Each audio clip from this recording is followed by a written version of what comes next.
So we covered the gaming thing a little bit, and then eventually. So how long ago would you say you started the debate diagram thing? What inspired that?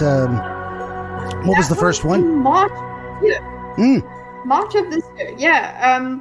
So what happened was I was watching Sitch and Adam, which is just like the my one of my favorite binge watching channels. A great show. Everybody should subscribe. Shout out to Sitch and Adam. Yeah, Sitch and Adam. I've just always, I watched them. I'd watch them when they were separate and then together and whatever.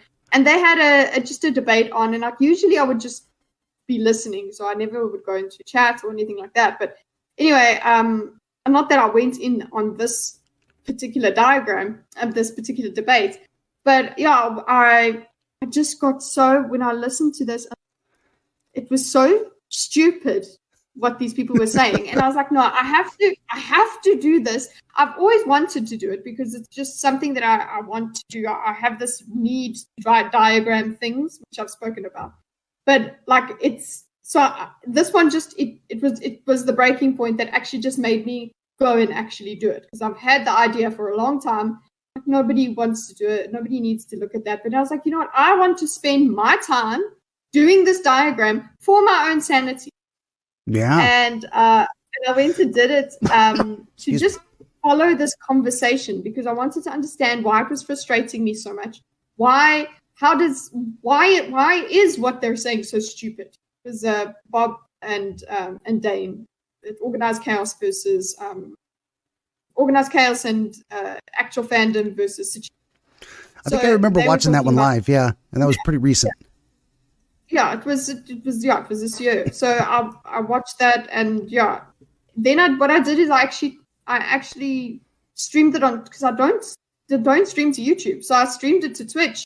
My one friend pitched up because I was like, look, I'm not doing gaming today, but I'm going to do this. What do you think? And he's like, okay, fine, whatever. And he just came there, and then also one of the gaming people came as well, and he's usually there just to make like jokes and stuff, and he actually got involved. Some people got involved while we were doing it. It was actually really fun. So it was the first time I did it, and then I just uploaded the VOD to YouTube and tagged all the people involved. And I knew that tagging could make them notice it, for sure. But it was kind of just a thing of you're reviewing somebody's content, so you should tag them. Like I've spent hours watching somebody's content on my stream. I'm going to tag them. And then Adam actually saw it, and I couldn't believe it. Like as I'd uploaded it or something, just he by chance must have just come across it. Because I mean, it's good hygiene to be checking when people are mentioning you and stuff. And yeah, he commented, "Oh, this is great." He commented on there, and that blew my mind. I was like, oh my God. And then they gave me a shout out on their channel, and they invited me just to have a bit of a chat at the end of one of the streams. And that got me quite a lot of subscribers and a lot of views on that particular diagram. And then some people, then I did a second one on YouTube, and then some people came back and we've actually, you're part of it now. You're part of that little got to regularly show up in the chat. Yeah. Yeah. And it's like, what are we doing now? What?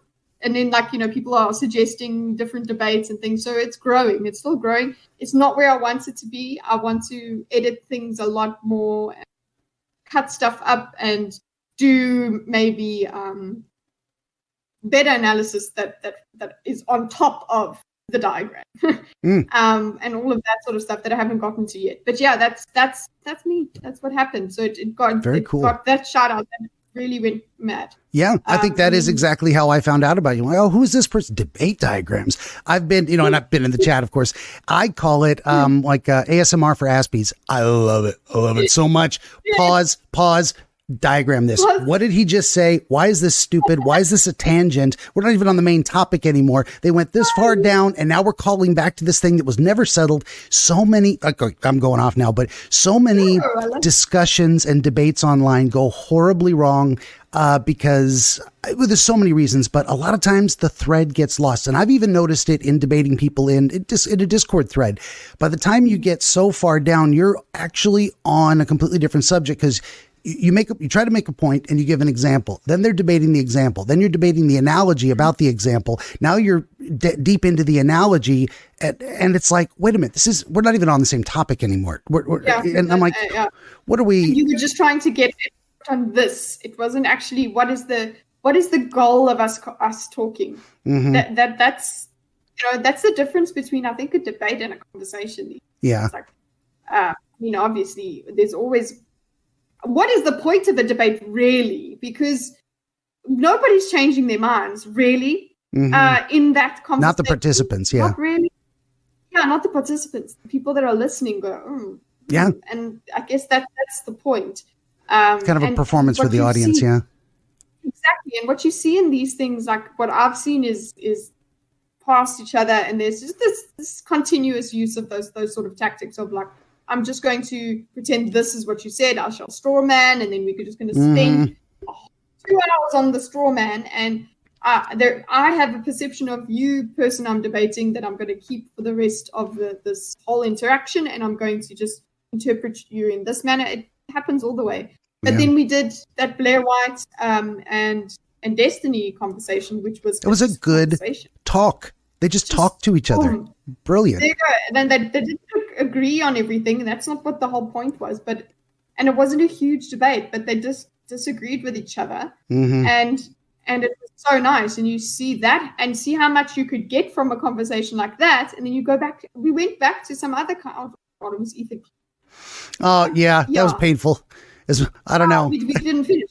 No. And you know what? If you're down the road on something and you're like, this is awful. This hurts. I don't enjoy this. I don't want to do this. Especially if you're the content creator and like, I'm not enjoying this. Now it isn't, it's work sometimes, but really there's also a part of it where you need to kind of you can't fake that enthusiasm, or you shouldn't. I don't think. I think you should be genuine. And if it's, I think if it's awful, you just say, this is awful. I don't want to do this. And then you ask the audience, which is an interesting thing. It brought to mind audience capture. And I'm like, I understand why that can be a bad thing. Then again, it's your audience. If they don't want to see it either, they're like, what the fuck am I doing? I don't want to do this. They don't want to do this. Why am I subjecting all of us to this?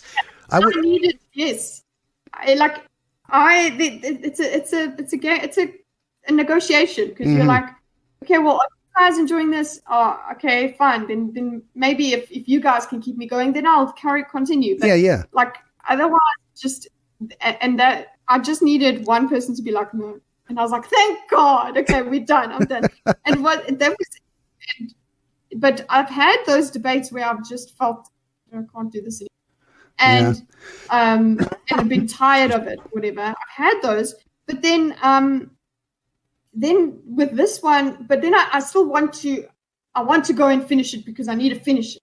I don't like the idea that this is finished. We didn't get to the part that I was that bugs me too sometimes. This one, it wasn't like, I need to get to the boss fight. I was like, there was no boss in that fight. It was both level 1 minions that just couldn't get their shit together.